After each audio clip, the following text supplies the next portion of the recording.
Welcome to this month's AIM project where we're studying the artist Alexander Calder, and we will be creating our own kinetic sculptures.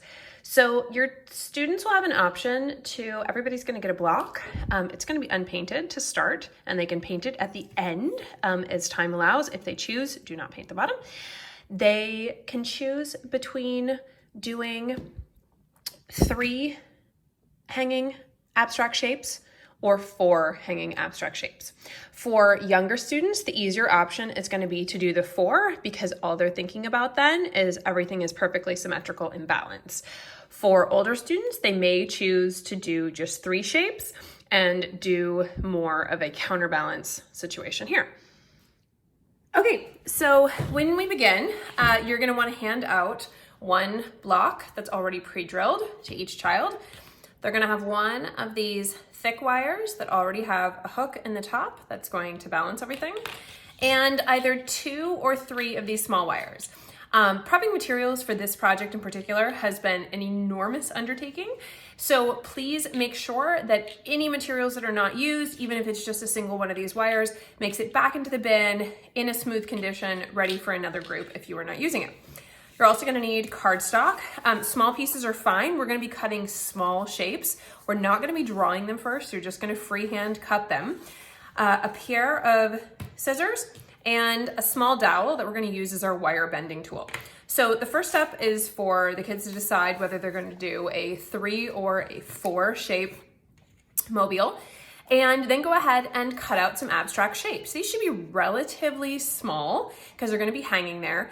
And one way to do it is you want to have these really curved organic edges, but one way that may make it simpler for your students, instead of just sort of freehanding some interesting shape, what they can do, so I'm going to freehand this one, and then for my next one, I'm going to go ahead and if I wanted to do, let's say some sort of rectangle, I could cut my shape and then just think about curving all of the corners, and that gives me a nice organic shape without having to worry about wasting a ton of material.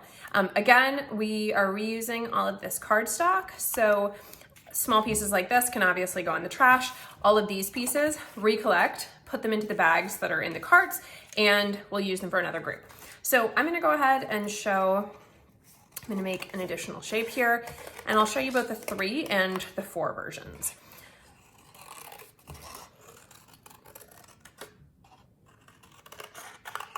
And again, if you'll recall from the presentation, and feel free to flip back to the slide that shows some of Calder's mobiles, because they give ideas of what his shapes look like, and they don't all have to be symmetrical by any means. It can be very much just curved edges, but overall, we're just looking for interesting shapes that will move when the air moves. So once you have all your shapes, you're gonna have the students take one of these hole punches. These are the mini hole punches, they're 1/8 of an inch, and they're just gonna punch a hole near the edge. So you're gonna go ahead, do that for all of your shapes. There's gonna be 1 hole punch per table. There are 6 per cart. Make sure they all make it back into the cart, if you will. Now, once we have those, we're gonna move on to assembling our mobile. So we're gonna take our block.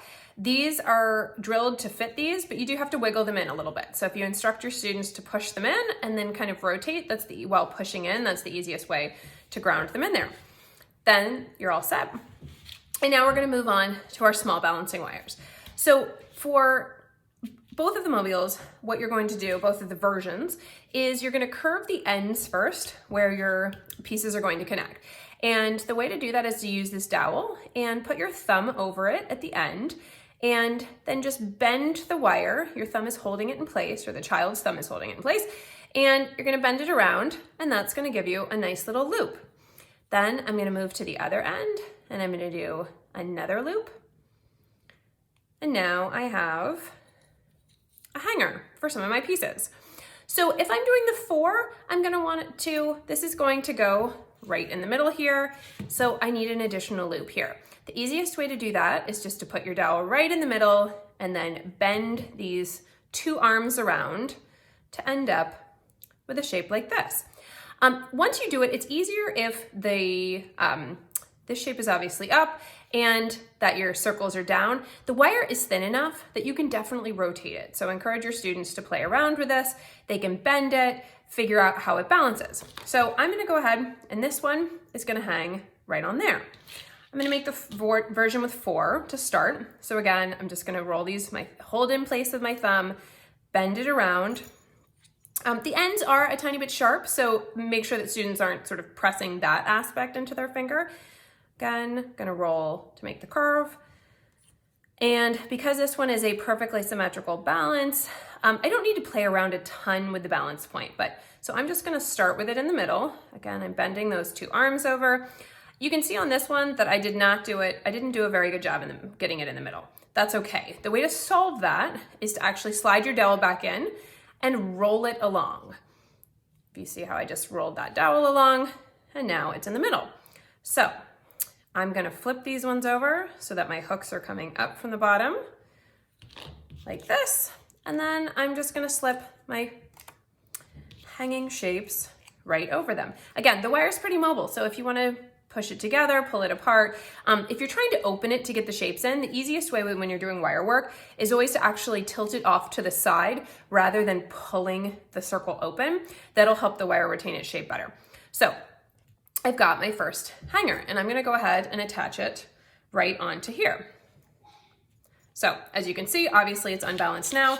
So because I'm doing a 4, I'm gonna repeat that all of those steps with this side. I'm just gonna make the round end, make the other round end. Obviously, this is gonna be a little bit slower for your students, but it should be very manageable within the time allotted. And as you finish the project, there is a wonderful book called Sandy's Circus that talks all about Alexander Calder's life. And it is available in the cart, and you can read it to the early finishers in your class or while they finish painting. So I've made another hanger like this. I'm gonna go ahead and attach these ones, and then I'm going to put it on. So that is attached. On this one, I have to do that little trick of bending the wire, slip it on, and push it back. Now, I can see how it balances. Does it rotate? Does it move? This side is a little bit lower than I would like, and if I want it to be perfectly balanced, I'm gonna wanna move.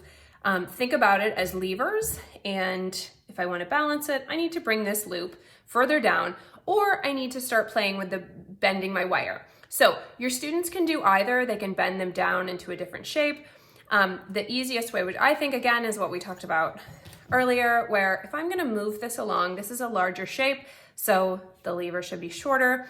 I'm gonna stick that dowel right back in this loop, like so. Let me move this.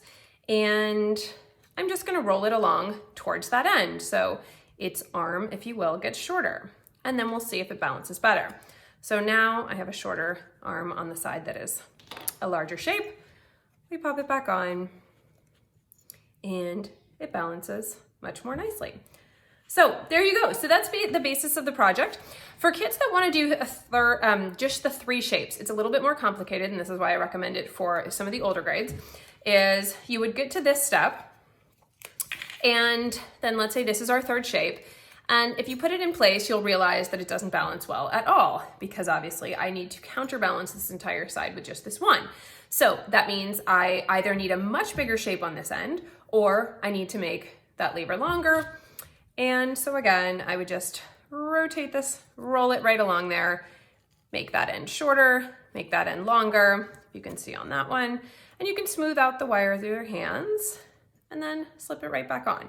Now I've got pretty good balance, nice movement, and you're good to go. So at this point, kids can leave it as it is. That's totally fine. Otherwise, take it over to a paint station that you have set up in advance. I would recommend doing it on one table where you have 5 or 6 paint colors. Those should all be in the bins, some paint brushes.